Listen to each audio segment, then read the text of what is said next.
तो आज हम बात करते हैं पंकज कुमार जी से, जो वर्तमान में राजकीय इंटर कॉलेज भागोवाले में कार्यरत हैं। मूल रूप से आप गणित विज्ञान शिक्षक हैं और इस समय आप प्रधानाचार्य के पद पर कार्यरत हैं।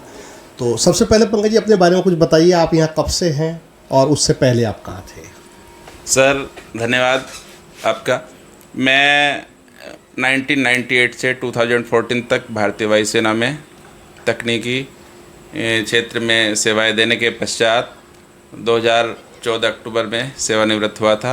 उसके बाद मेरे मन में शिक्षक बनने की इच्छा थी, तो मैंने MA BEd, हालांकि मैं BTech MBA भी हूँ, तो MA BEd किया और मैं 2015 जुलाई से राजकीय इंटर कॉलेज भागोवाला, जो कि उत्तराखंड UP बॉर्डर पर स्थित है और कक्षा 9 से 12 तक संचालित है, सुदूर जिला मुख्यालय से लगभग 50 किलोमीटर की दूरी पर है, वहाँ पर मैं जुलाई 2015 से सेवाएं दे रहा हूँ।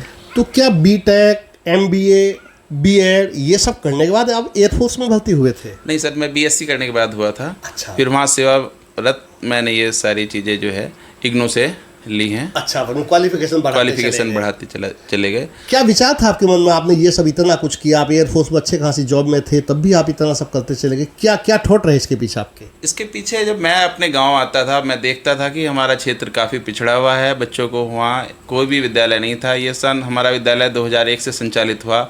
हम 12 किलोमीटर दूर साइकिल से पढ़ने के लिए जाते थे। तो मैं सोचता था कि हमारे क्षेत्र में गाइडेंस काउंसलिंग की ज़रूरत है और लोगों को एक सही दिशा देने की ज़रूरत है। तो मुझे इस क्षेत्र में आना चाहिए, जिससे कि मैं अपने क्षेत्र के लोगों का भविष्य बेहतर कर सकूं। अच्छा, फोर्स में रहते रहते आपके मन में शिक्षक बनने की बात आई सर, तब आपने अपनी क्वालिफिकेशन बढ़ाई। अच्छा, तो आप किस पद पर आए? मैं सहायक अध्यापक गणित विज्ञान के रूप में मुझे कार्यभार मिला है 2015 से।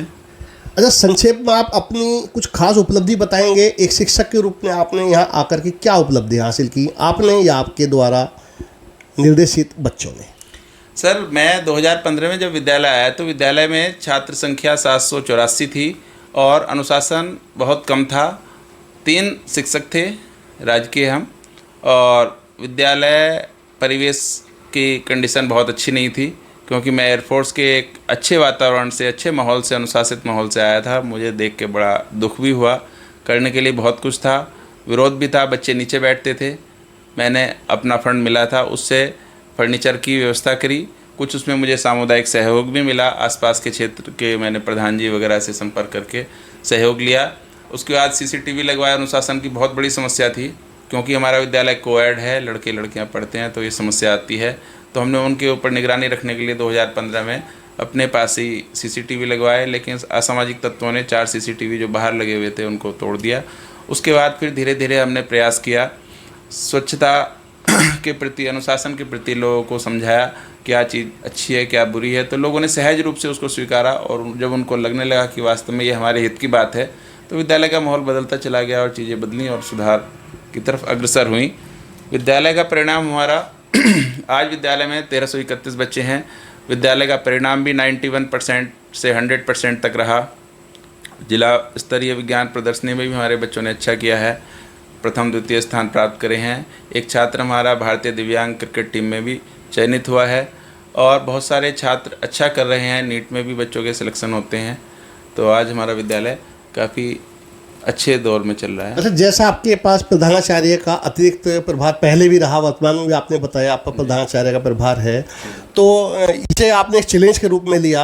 आपके यहाँ कितना स्टाफ है और किस तरह से आप व्यवस्था बनाते हैं? सर, क्योंकि हमारे पास 2 ही हम सहायक अध्यापक विद्यालय में कार्यरत हैं और छात्र संख्या 1331 है, तो हमारे जो प्रधानाचार्य थे उनका ट्रांसफ़र हो गया, और उसके बाद फिर मेरे पास प्रभार आना था। तो प्रभार आने के बाद सारे बोर्ड का आप जानते हैं, पंजीकरण, बोर्ड परीक्षा, स्काउट गाइड, SPC और शासन द्वारा पूर्व निर्धारित बहुत सारी योजनाएं हैं जिनमें हमें एक्टिव पार्टिसिपेशन करना होता है। तो उन सबको किया। विद्यालय की अनुशासन व्यवस्था को भी मेंटेन करना होता है, और बहुत सारी चीज़ें हैं। हालांकि विभाग शिक्षक संघ के द्वारा हमारे पास 22 शिक्षक रखे हुए हैं, बहुत अच्छा सभी कार्य करते हैं, लेकिन जिम्मेदारी के तौर पे हम लोग उस चीज़ को 2 टीचर हैं पूरे मनोयोग से। कोई भी हमारे पास 4th क्लास में नहीं है।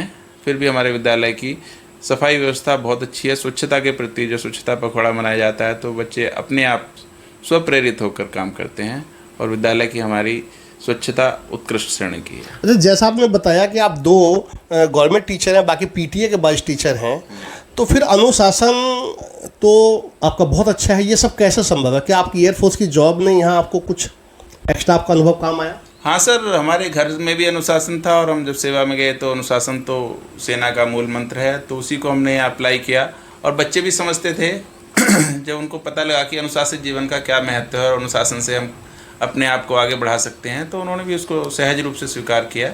और क्योंकि कोएड विद्यालय है तो उतनी समस्या नहीं आती है, थोड़ा बहुत छिटपुट तो रहता ही है, बच्चों की प्रॉब्लम है, लेकिन जब आने के बाद सब समझ जाते हैं।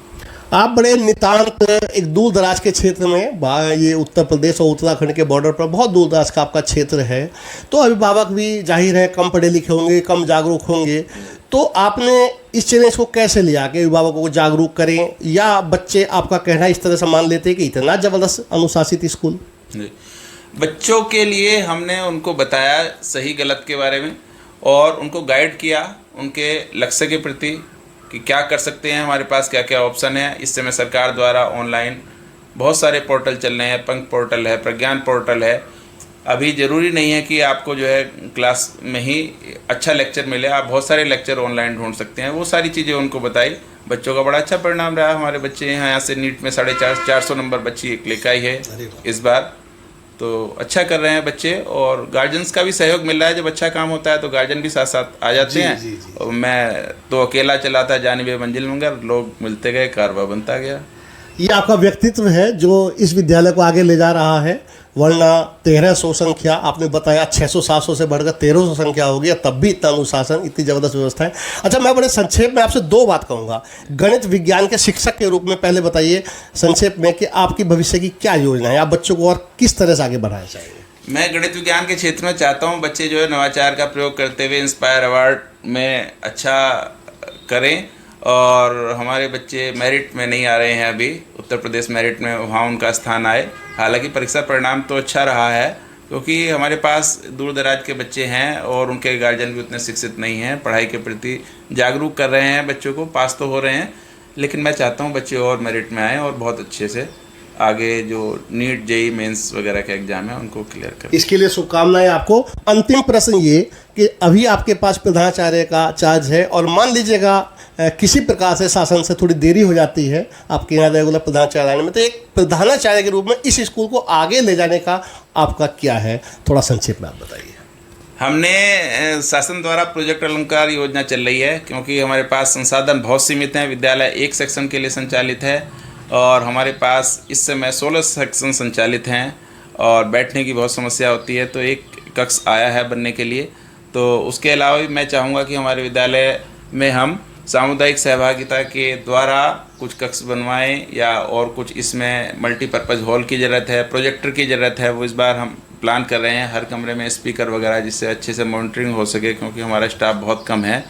तो हम एक जगह से बैठ के ही, हालांकि बच्चे काफ़ी अनुशासित हैं और उस चीज़ को समझते हैं, लेकिन फिर भी ज़रूरत पड़ती है। तो टेक्निकली मैं चाहता हूँ कि बच्चे, आजकल स्मार्ट क्लासेस मेरे हर एक कमरे में हों, वो नहीं है अभी तक, तो मैं उसको डेवलप कराना चाहूँगा विद्यालय को, जिससे कि बच्चे ऑनलाइन पोर्टल का इस्तेमाल कर सकें। पंकज जी, जितना हमने आपको जाना, आपसे बात की, आपके विद्यालय को जाना, हमें लगता है कि आप ये सब कर पाएंगे। आपका व्यक्तित्व इस तरह का कि आप ये सफलता हासिल करेंगे, इसके लिए हम आपको बहुत बहुत शुभकामनाएं देते हैं। आपकी और आपके विद्यालय के लिए हमारी ओर से हार्दिक शुभकामनाएं। धन्यवाद सर।